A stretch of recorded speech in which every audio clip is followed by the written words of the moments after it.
most of my experience of 25 years experience is working in developing nonprofit sectors in Central and Eastern Europe. And the challenge that we face then, I think you face now, is quite often we use Western terms, American concepts of what an organization is supposed to look like, especially nonprofit. And unfortunately, that's still the case. So what I will present to you right now is just the elements which we've used and you see in most of the nonprofit sectors throughout Central and Eastern Europe. So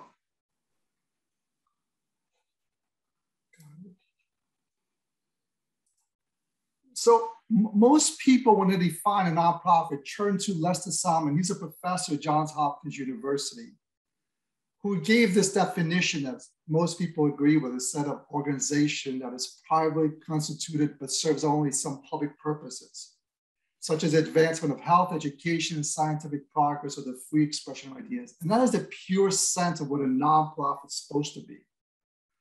But in reality, it's a little different. The other part here is this is a typical structure of most organizations and what they're supposed to look like, with the board, the director, and the various other team members. And in most places, the board is the one that has the fiduciary responsibility that oversees it. But in reality, as most of us know, most organizations in Central and Eastern Europe, and in the United States and Europe for that matter, actually run by a very charismatic director. Very rarely do they engage the board members. And it's quite often, I hate to say it, a one-person show. And too often, as we've seen in a lot of these places, that the organization completely depends on that particular director's charismatic leadership. And unfortunately, rather than relying on the structure and the various kind of mission and vision of the organization. In so many words, quite often funding is not given to the organization, but rather because of the director. Was there a question? So in order to avoid that, and the reason why we're going to avoid that is because if you've noticed, quite often a lot of these organizations collapse once the funding has dried. And one of the reasons why they collapse is because, again, they're in fact they're much more service providers to the international donor than they are actually to their own community. So here is what we will go through, what an element of an organization is supposed to look like. As we will go through the various elements of this organization. As the chart indicates, it's an inclusive process with leadership in the middle, using various organizational tools and resources to advance the organization. But to get to this stage, we need to identify the key elements. And the key elements are what? The mission, vision, people, structure and procedures, resource administration, and strategy. I will really try to provide a really short description of all of these things, and hopefully afterwards we can talk about some of the challenges your organization is facing.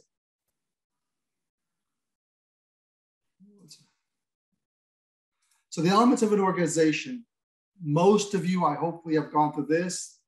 The vision, the mission, and the values is the essence of an organization, the reason why it was created and why it exists. And we'll get into more detail about how actually to identify these. The leadership is straightforward. Leaders guide the organization in the right direction. And quite often, obviously, they have to have a common vision with the organization and the staff. The biggest challenge here, and I think maybe some of you face, is the organization serving the leader, or is the leader serving the organization? And that will determine how the chances of sustainability long after funding has dried up. Resource administration is everything that constitutes the material side of the organization, as well as what we call its economy. So the structure part of it is the basis for the coordination of an organization as a system. The structure means the hierarchy, the responsibilities, the various departments, and the staff within the organization. And the structure continues the placement of staff. Where do you place them? The information, how it flows, decision-making process, the monitoring and control, which are guided by the procedures A lot of these things we're not going to be able to talk in this particular, but quite often in this, these structures are also addressed in most organizations' policy handbook. So everyone is absolutely clear where they stand within the organization and how information is processed and what their rights are in that same organization. So the team, this is quite straightforward. It's everyone that makes up the organization, from the executive director to the volunteers to the directors. And again, one of the things that we found quite often working with them is very few directors, executive directors, really take advantage of the entire team, especially the board members. So here's where most organizations simply sort of lose their way. It's when they have to define a strategy and goals.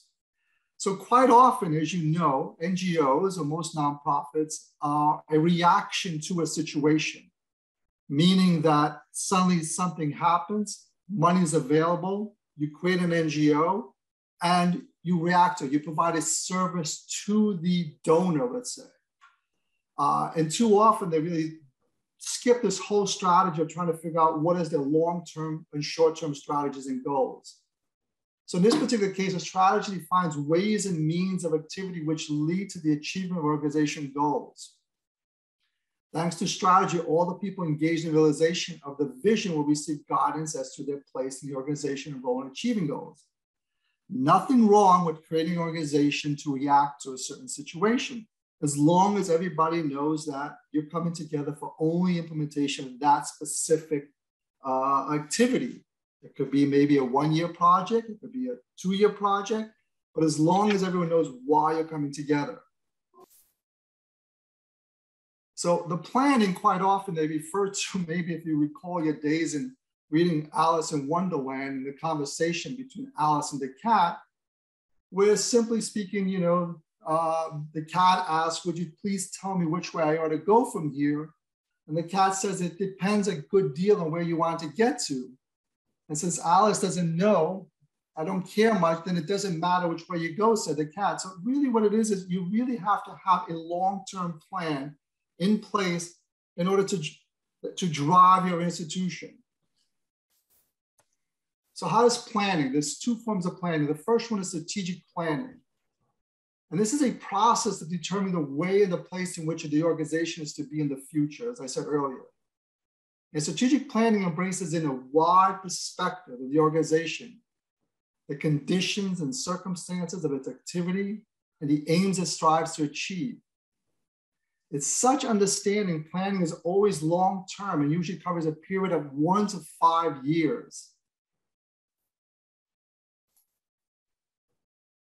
Then the other part is operational planning. So you have your long-term goal and the strategic, which is about 1 to 5 years, and the operational planning is more of a short-term. It is important to distinguish the difference between these two. So operational planning is really short. It deals with the realization of a particular task. Quite often, operational planning is around how you will implement a project once you've been awarded. It refers to various kind of committees and branches and office, and it really identifies what the role of each specific person or will have in the organization. Я же просто хотел сказать, что... I'm sorry? I think we're good. But it also talks about the budget. So the strategic planning includes obviously the budget and includes also identifying the roles of each organization. And so again, strategic planning is long-term, deals with the development of the organization, treats the organization as a whole, and is determined by the vision of the future of the organization.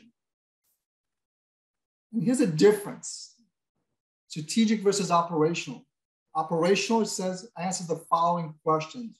When does the particular action start or end? Meaning, when is the project beginning? When does it end? And who is responsible for implementing the project? How long will it take? And what are the costs? Strategic planning, on the other hand, is what aims and goals the organization have and why does it exist? What ways of achieving these aims were chosen by people involved in the organization? What is the organization going to look like in order to achieve its goals? I'll give you some examples a little later. And here we have to get into the language of strategic planning.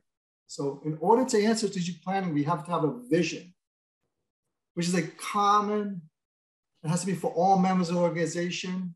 It really is a picture of the future, the different world that you want to achieve, the ideal you strive to realize to activity of the organization. Again, the idea is here is that you're coming together as a group and you have a long-term vision of what you want to achieve as your organization. The second one is the mission. It says what the organization does towards its vision. What is its business? It defines the character of an organization and values it believes in. Mission informs what the organization does and why. And the goals define the direction of actions of the organization. They are a declaration of basic priorities in the work of the institution, both for the present and in a long-term perspective.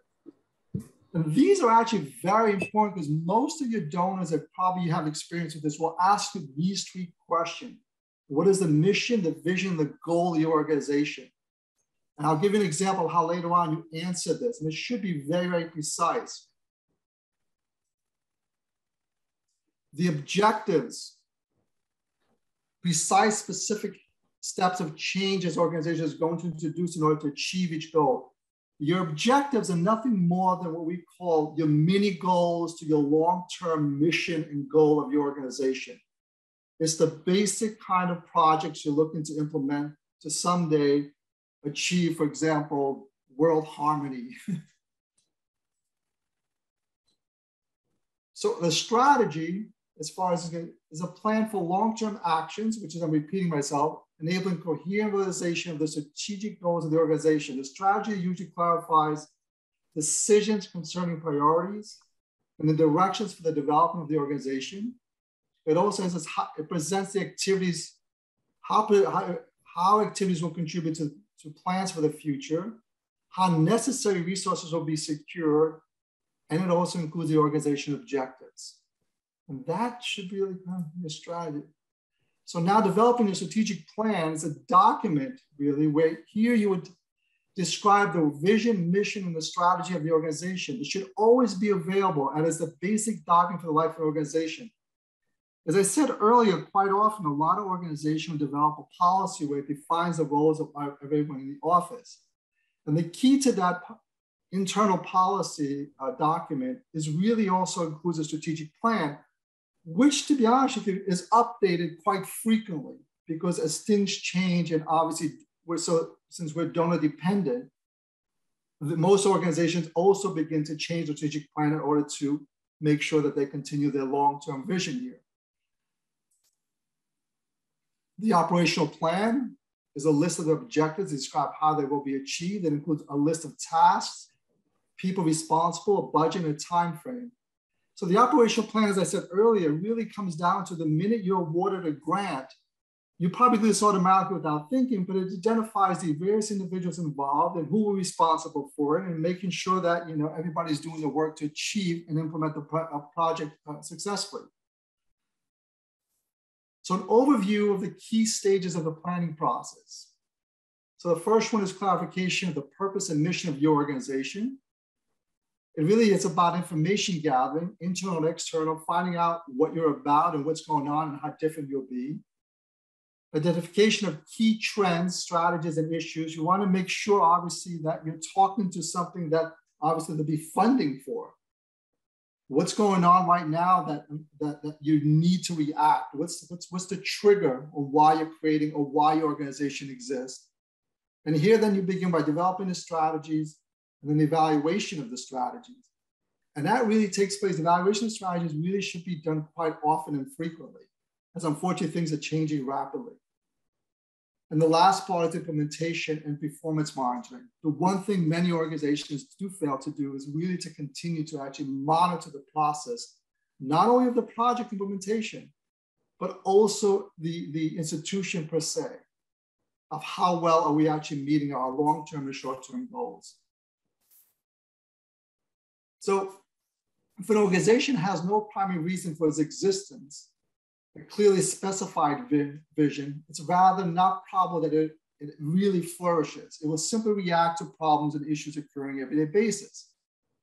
And this is, again, as I said earlier, most organizations that I found work in not only Eastern Europe, but also in Latin America and also in the Caucasus, or for that matter, in Southeast Asia, really are a reaction to the donor-driven market. And they become NGOs become a short-term service providers to the internationals and quickly fade once, as I said before, the money is gone. Which, in all honesty, nothing wrong with that. But if you're interested in having a stable organization for the long term, you will have to address some of these issues. It has to be really clearly defined in some of these basic elements that we're discussing here. In the long run, this is costly, ineffective, and non-stimulating way of operating. It says, define the vision of organization. Vision that is common for all people involved in an organization's life allows setting up directions of its development, specifying a system of values, fields of activity, and target groups. It allows you, most organizations you have right now functioning in Central and Eastern Europe that are quite stable have actually gone through this process. I'll give you one example a little later. A vision is often difficult to understand for people from the outside. That is why, in order to be able to communicate it better to a broader audience and to provide a coherent understanding of its principles within the group itself, the mission statement is elaborated. This precise short text contains key information on the organization. I'll give you an example in a second, because I know a lot of this doesn't make sense at the moment. So what is a mission of organization? Why define the mission statement? The mission statement should be a brief declaration presenting the vision of the organization. Preparing the mission in writing is not at all easy. It's a short text that must balance the will to tell many things with clear and concise information. A mission statement should express things which in the most fundamental way express the specific character of the organization. The mission statement should not be long. It should really be a few sentences and divided into paragraphs. So a good mission statement will have the following in it. Obviously, the name of the organization, what its goals, the way the organization operates, result of the organization's activity. What do you think if you implement the projects, the impact it's going to have? Who are your target groups? What's the meaning? Who are you servicing, or what groups are you working with? And a system of preferred values. So let me give you here some examples. The mission statement is important both for communication within the organization and for delivering a simple and clear message about the organization to the outside. Again, as I said earlier, a lot of donors will ask you for this. They will say, what is the mission of it? And they want to see it clearly, straightforward, to make sure that you and the donor, and for that matter, everyone's on the same page. So I'm going to repeat this again here.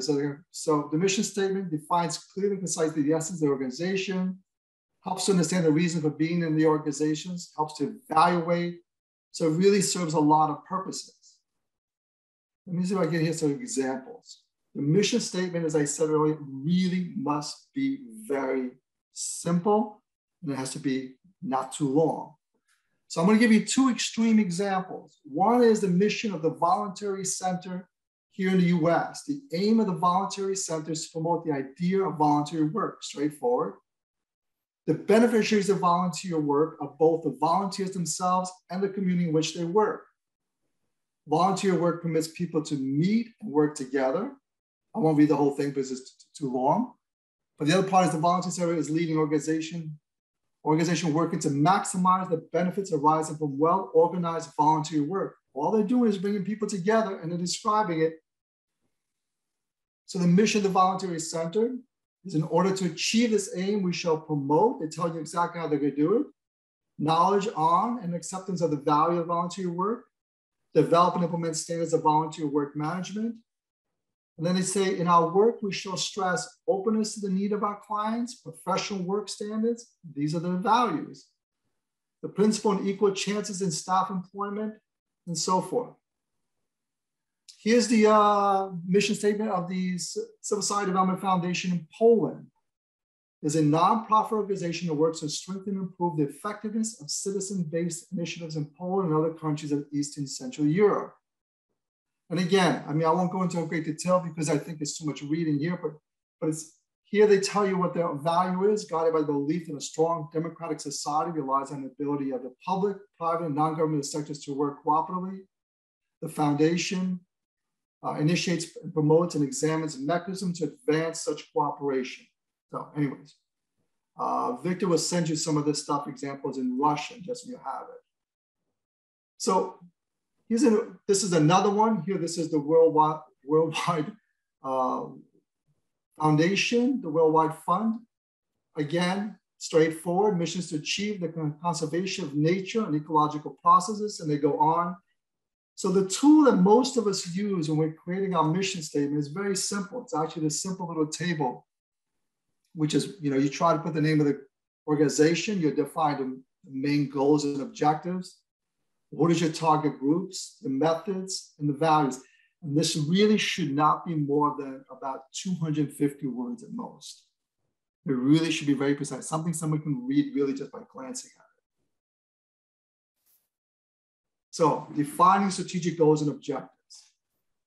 A mission statement describes the aims of the organization in a general way. The strategic goals specify them. This is very specific. If the mission of NGOs is to support the development of other organizations in Russia, its strategic goals may include, for example, work and professional development of NGO leaders. So strategic goal is to improve the skills and knowledge of NGO leaders in Russia so that they manage their organizations effectively and professionally. That's the strategic goal versus the overall mission. The criteria for properly formulating a strategic goal, again, it has to be in accordance with the mission. It has to define what the main area of activity is. It has to concentrate on results. And it has to be integrated with the overall strategic goals. And it has to be realistic and achievable. So now we're going to say, how do we define these? How do we define the strategic goals and objectives? Objectives translate the strategic goals into the language of actions necessary for the achievement. Objectives are a description of specific actions. For example, to improve managerial skills of 50 NGO leaders in the course of 1 year educational program run by, I just made this up, by the Fron organization. It's straightforward. It tells you exactly what I'm trying to do, and it tells you what the outcome and the output will be as well. Defining the strategic goals and objectives continue. The criteria for a properly formulated objective. It helps achieve a strategic goal. Again, and it's this is a mini goal if you go look at it to the long-term goal. It's verifiable. Is it possible to check if and when the aim is achieved, and you can measure it? These are the same things that you also use, the same exact criteria we would use if you're doing a measurement evaluation of your projects. The criteria for properly formulated objective, again, it's going to be short, it's delegated to a specific person, and it has to be realistic. So choosing a strategy, not all strategies are equal. So here's how do you choose a strategy for your organization. So two organizations with very similar visions and missions may choose different ways of achieving their goals. Often creating their strategies, organizations limit themselves to the simplest ideas. For example, withdrawing from programs which do not meet the needs of the beneficiaries. Very good organizations, even though being provided money, have actually declined the funding because it doesn't meet their overall mission and vision. And the reason for that is a whole idea that they don't want to just become sort of people for hire. They'll take any project that comes around. And in fact, most of those organizations continue to be extremely successful because they stick to their overall mission, vision, and long-term goal. The other one that is when you're developing a strategy is attempting not to copy the methods applied by other organizations, trying to remain unique. Here, for example, a lot of organizations, especially in the last 5 years, have popped up to react to the whole issue of misinformation and disinformation. So not organizations, unfortunately, are new, but many organizations also have to admit have been adopted or included these new projects because, again, it's quite donor-driven. Let's be honest, we work in a donor-driven society. And then one of the things that you try to do is you try to actually diversify your financing. So when you're developing your strategy, You don't want to become completely dependent on, for example, just one foundation. You have to make sure that your strategy includes at least other projects or other goals and objectives that allows you to diversify your donors. So some donor may, for example, just support education, while another donor may support, for example, advocacy aspect of it. And so when you're doing that, you have to be sort of, quite conscious of that. And the last is the sharing the burden of unattractive programs with other organizations. What that means is that, as it really, it really means sometimes, unfortunately, you're working with other organizations and programs that, unfortunately, they're not really sort of, very compelling, but it's needed in order to implement. It really is sort of this where you're coming together in order to address a certain kind of program that neither side really wants to, but unfortunately has to be implemented, but we'll skip that for now. So how do you choose a strategy? There are a great number of diversified strategies which may be applied depending on the situation and needs of the organization. And there's no right or wrong choice. The appropriate choice for one organization with its set of skills and aspirations may be entirely inappropriate for another working in the same field. Nevertheless, there are some common issues that organizations have to address deciding upon a strategic choice. So some of the choices that when you're dealing with strategy as an organization is that we want to help a lot or we want to help just a few. Are we trying to treat a symptom or we're actually involved in a cause? Are we providing services or are we a campaign for change? So here are 6 strategies for NGOs. Strategy of a niche. So let's say we're creating a new nonprofit or your current organization is looking to actually change its overall strategy. These are the 6 strategies that most organizations will fall into. So an organization is involved in such an activity that has not been undertaken by another organization. This is a niche. So you're finding out with something that no one else is doing and you found that there's actually a need for it. It's demand driven. Sometimes such strategies result in establishing a new organization. However, it also may be chosen as a conscious decision during the planning process, meaning that even in your existing organization, during the planning process, you find out that actually your organization can meet a specific kind of niche that because of obviously, times have developed differently. Particularly, here's a good example, as I mentioned earlier, is the entire issue of misinformation, disinformation. You have a lot of existing organizations that have never worked in that field, have adopted those programs in order to fill this niche. Unfortunately, so many of them adopted, now it's become a common thing. Strategy of targeting. Another possibility is to direct the efforts to a specific client group. In this case, we do some of the things as other organizations, but our services are provided to a group that is uniquely ours. Such strategies are fulfilled by, for example, associations of people suffering from rare diseases. This actually may apply quite much more to a lot of organizations at the moment because you simply have access to certain groups that most organizations do not, especially, for example, organizations that may be out in the rural areas or because of language barriers. And quite often, and I think in the previous discussion we had, donors are really interested in actually trying to be much more inclusive and providing assistance to groups that that normally do not receive such benefits. The strategy of quality. We do the same as others, only better. This is not easy, particularly when the competition is strong. So the best way I can describe this to you is that, I always hear that everybody likes to play basketball, but unfortunately there's only one Michael Jordan. And here, in fact, you have a few organizations that actually act like Michael Jordans in the nonprofit sector. Because one is they've actually become very good at the subject matter expert they're in, but they also have an incredible marketing, public relations campaign that's always reminding everyone that they are the only show in town. And this is really costly and it's usually done really by organizations that have both, tremendous amount of funding, not only on the program side, but also on the PR side.